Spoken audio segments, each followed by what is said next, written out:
The Department of Transportation has initiated an urgent safety review of all major air terminals in the country. This is on the back of last Sunday's accident at the passenger drop-off area of NAIA Terminal 1. Recall that an SUV crashed into the crowd in the airport, killing 2 people, including a 5-year-old child. The ramming incident also raised concerns about the bollards or protective barriers around the terminal, which failed to stop the vehicle from hitting people. All these will be part of the DOTR safety review, covering other NAIA structures to improve passenger safety and traffic management.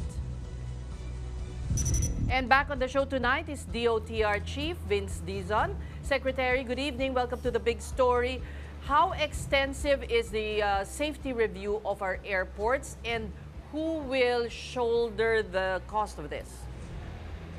Yeah, thank you very much. Good evening, Seth and everyone. So we're doing a comprehensive review of our airports based on the President's directive to, especially in light of the recent events, very tragic events in NAIA, and also on our roads, doing a sweeping review of first of all, of all our airports and of all of our roads. So I was at NAIA today again, this morning, and I was in Cebu, Mactan yesterday. Tomorrow I'm going to Clark International Airport. Just looking at the protocols and the infrastructure in place, to make sure that we prevent anything like this from ever happening again. Sadly, it had to take something as tragic as this to do this and to do these sweeping reviews, but we have to do it now to avoid any other further incidents like this. So today I was at NAIA. The traffic management has already changed in NAIA 1 and NAIA 2, where you used to have this. I can see it on the screen, your screen. We used to have this semi-diagonal perpendicular drop-off system in NAIA 1 and NAIA 2. Now, as we saw this morning, it is now similar to NAIA 3, where it is in parallel. So this minimizes the risk of another incident similar to the one last Sunday. There's also an ongoing investigation into the integrity of the safety structures there, including the bollards that are aimed to protect the passengers as well as the terminal building from incidents like this. So San Miguel will replace, San Miguel Corporation, the operator of NAIA, will replace these bollards. But at the same time, I've also asked them to do an independent review of these installations. So we should be having that in the next couple of weeks. I checked the similar bollards in Mactan, Cebu yesterday, as well as the traffic management in Mactan, Cebu. Thankfully, the traffic management is safer. But the bollards, I've asked them to also give us a review and a stress test of this and of these. And then tomorrow I will go to Clark International Airport to look at that as well. So, Secretary, will all these bollards be replaced? I mean, just taking a look at that incident, that accident, clearly it did not stop the vehicle. So is it possible that instead of just taking a look at them, assessing, they will be replaced already? They will be replaced for NAIA Terminal 1, and San Miguel Corporation has already committed to do that. They've already started looking at replacements for these bollards. The assessment of Terminal 3 and Terminal 2 are ongoing, so we will have to wait for that from both the Manila International Airport Authority, the government agency in charge of NAIA, as well as the operator, which is San Miguel Corporation. Secretary, moving away from the bollards, we know those failed, but it would seem like also the SCTEX crash, as well as the NAIA accident, that was a driver error. On that end, we've heard about the initiatives that you've been pushing, but everybody's been asking really how sustainable is this lasting change that we want to implement?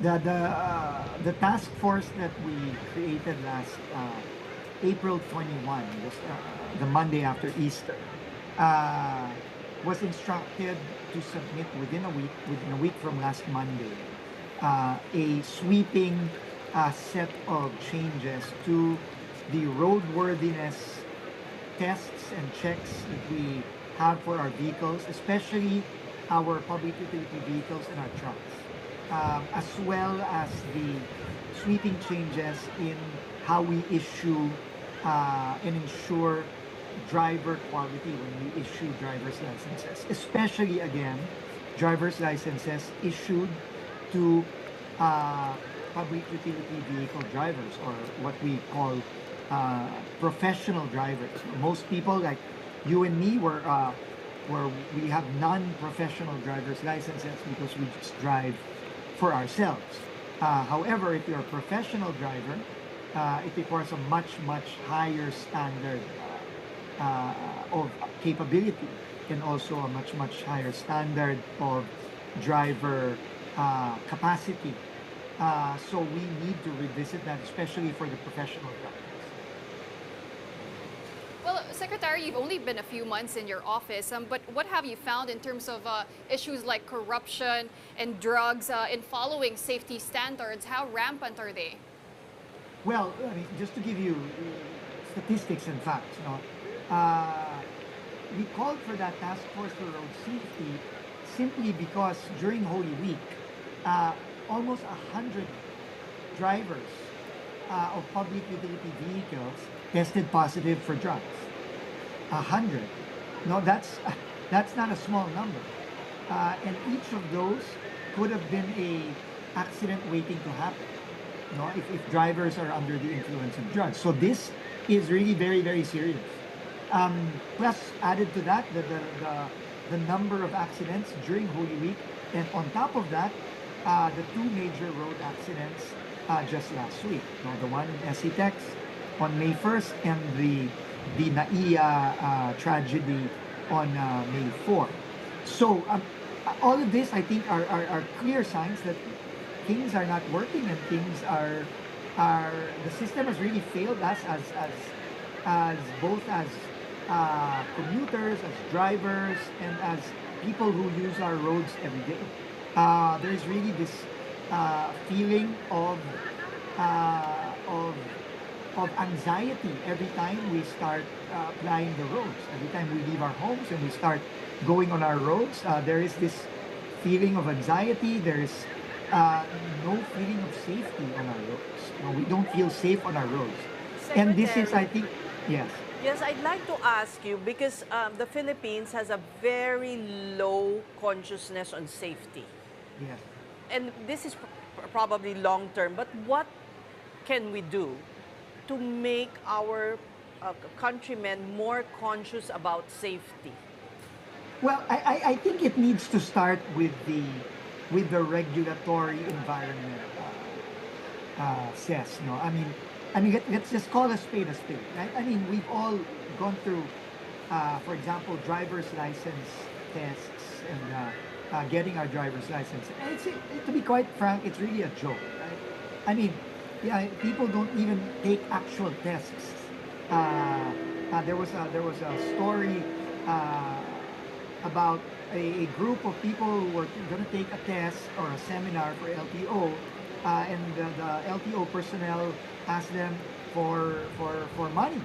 And when the people paid, some people didn't pay, but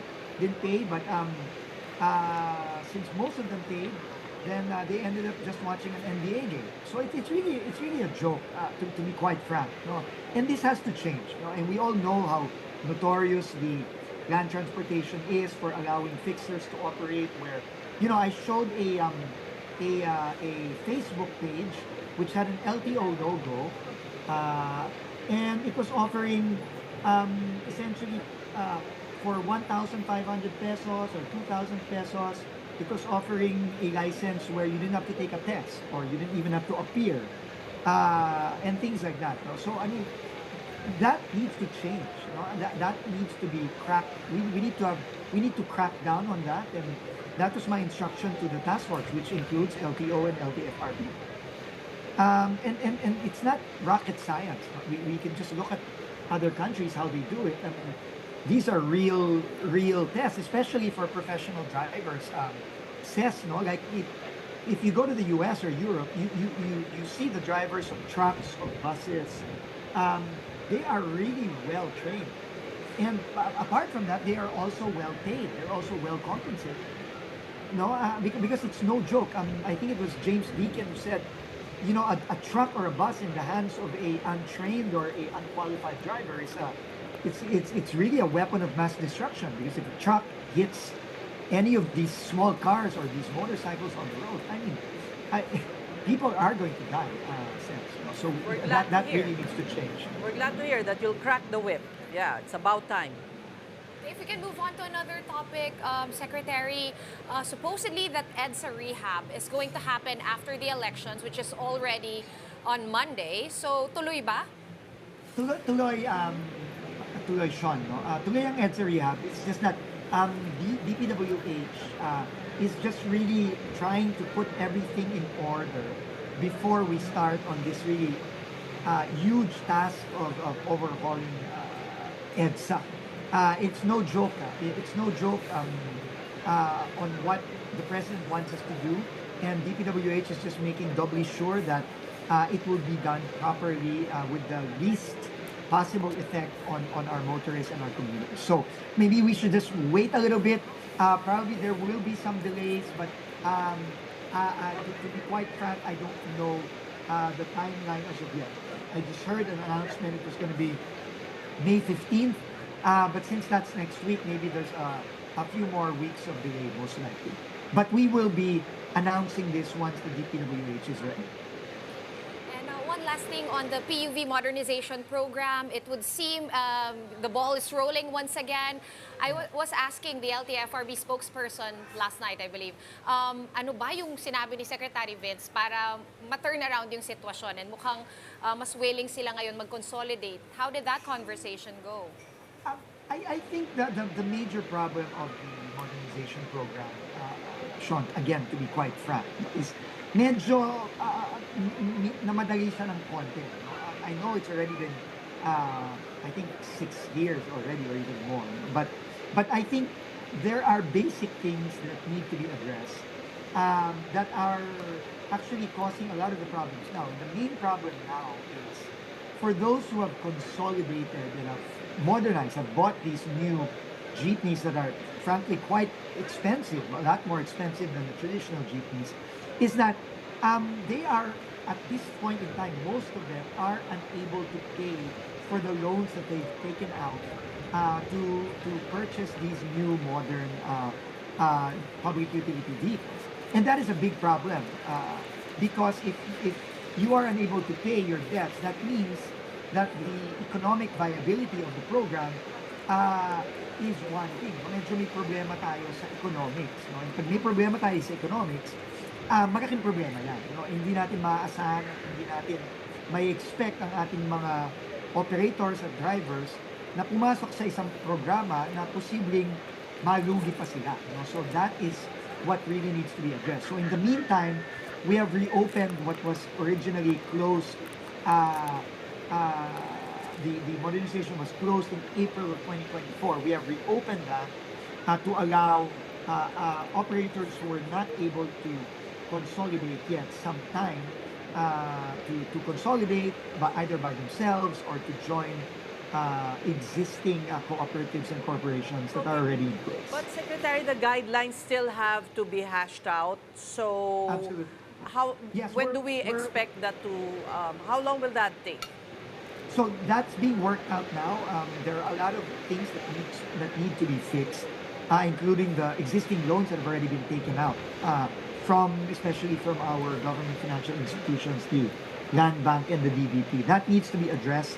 There are a lot of suggestions already coming from various sectors that the task force, the committee is putting together. But in the meantime, we have reopened I signed a department order last Monday that essentially reopens the modernization program and allows those that were not able to join to register their vehicles first and foremost, only if of course they are roadworthy. No? That is the very important qualification there. Kailangan roadworthy yung mga sasakyan na i-register nila para naman makabiyahe sila ulit.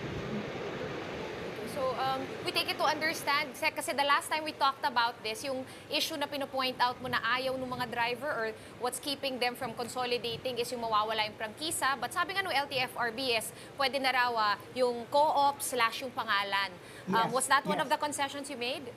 Yes, that's one of the reforms that's being done, and that will be formalized by the committee when they submit their full recommendation. Because there's so many problems, and there's no silver bullet here.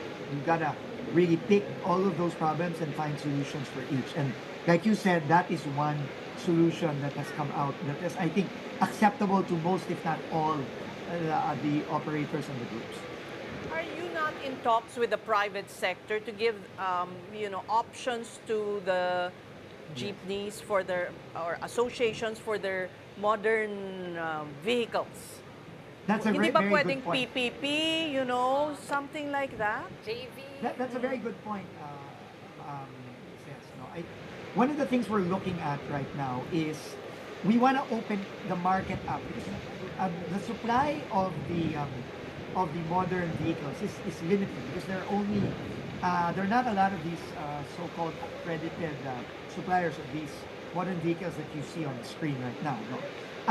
What we're trying to do, and we've discussed this with both the automotive associations, the car dealers, and we want to open this up to more suppliers. Like for example, there's no reason why a Toyota cannot sell a modern vehicle to a operator, to a corporate, or other brands. So that was initially not allowed. But this is one of the reforms that we're trying to do. The more suppliers there are, I think the better for everyone because it will entice competition, prices will go down, and at the same time, we will be assured of supply of parts because a lot of the problems that we heard in our consultations was that some of these suppliers, their vehicles would break down after a couple of months and they would not have the spare parts or the services to repair these vehicles. So that was a prevailing problem. That is a prevailing problem right now. So opening up to the market will greatly help that. Well, you also mentioned financing. The fact that we're already talking about financing, I think, means na nag-move forward na to kahit paano, Secretary. How would that work? Kasi before it was Land Bank, DBP, am I correct? Yeah. Doon lang Correct. pero it could be limiting. It is limiting, and it exposes a lot of risk for our two financial institutions, which they are bearing right now, unfortunately. But again, if you open up to the market, say, if a car dealer, let's say, whatever brand that is, usually those car dealers come with in-house financing or even leasing options. So this opens up a lot of options, which will really unburden and reduce the risks for both for our operators, our drivers, as well as the financial community that wants to help in provide financing for the modernization program. And finally, Secretary, I mean, there was just a few days ago, there was a manufacturing plant opened in Batangas. It says it's capable of producing about 500 units of affordable e-jeepneys. Yes. Is it possible that the DOTR or the LTFRB would be partnering with plants such as those? Yes, absolutely. In fact, our representatives were there. Unfortunately, I was actually going to go there, but I couldn't because of all the things that were happening here in Manila. It's actually the plant led by former Ilocos Sur Governor Vince Dizon. And it's really, and here, that's actually our Undersecretary for Road, Undersecretary Reyes. And it's really a modern plant. And the units are actually all made here in the Philippines, and they will be serviced here. There are spare parts for these units, and they are actually quite cheap, and cheaper than the units that were previously sold to the cooperatives and the operators. So these initiatives of former Governor Vince Dizon are so welcome, and we want more of these. Thank you so much for talking to us again, DOTR Secretary Vince Dizon.